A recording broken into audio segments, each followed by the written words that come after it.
ঘোরাচ্ছে মাঝি। তারপর নৌকাটি আবার আমার এখানে আসলো, অর্থাৎ বর্মি খেয়াঘাটে আসলো এবং অনেক বছর পর ইচ্ছা ছিল।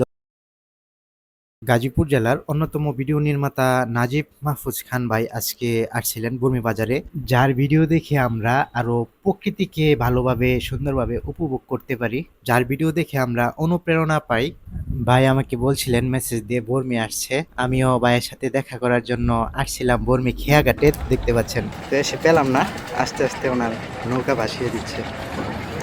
তারপর ভাই নৌকা থেকে ইশারা দিচ্ছিলেন, আমিও হাতে ইশারা দিচ্ছিলাম। এরই মধ্যে দেখলাম হঠাৎ করে নৌকাটি আবার ঘোরাচ্ছে মাঝি। তারপর নৌকাটি আবার আমার এখানে আসলো, অর্থাৎ বর্মি খেয়াঘাটে আসলো এবং আমি নৌকাতে উঠলাম এবং নাজিব ভাইয়ের সাথে দেখা হলো। অনেক বছর পর ইচ্ছা ছিল নাজিব ভাইয়ের সাথে দেখা করার, কিন্তু দেখা হচ্ছিল না ভেবে খুব কষ্ট পাচ্ছিলাম।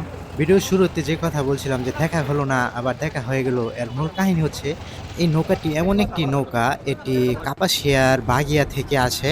সপ্তাহে একদিন বর্মিবাজার হাটের দিন আসে সকালে এবং দুপুরে চলে যায়, দুপুর 1টার সময় চলে যায়।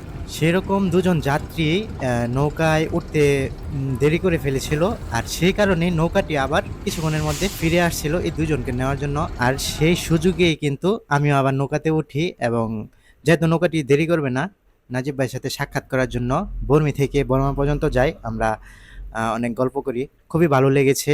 নাজিব ভাইয়ের সাথে অনেক দিন পরে দেখা হয়েছে।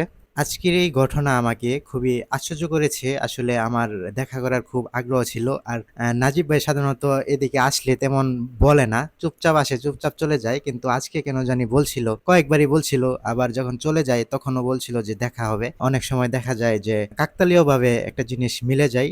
সেই বিষয়টি আজকে আমার সাথে ঘটেছে। ভিডিওটি ভালো লাগলে সকলে একটি লাইক দিবেন, শেয়ার করবেন বন্ধুদের সাথে। প্রিয় গাজীপুর ফেসবুক পেজটিও ফলো করবেন এবং আপনারা চাইলে নাজিব মাহফুজ খান লিখে সার্চ করলে নাজিব ভাইয়ের ফেসবুক পেজটিও আপনারা খুঁজে পাবেন। নাজিব ভাই খুব ভালো ভালো ভিডিও তৈরি করে, বিশেষ করে গাজীপুরের প্রতিটি গ্রামে গঞ্জে গিয়ে গিয়ে ভিডিও তৈরি করে, আপনাদের খুবই ভালো লাগবে।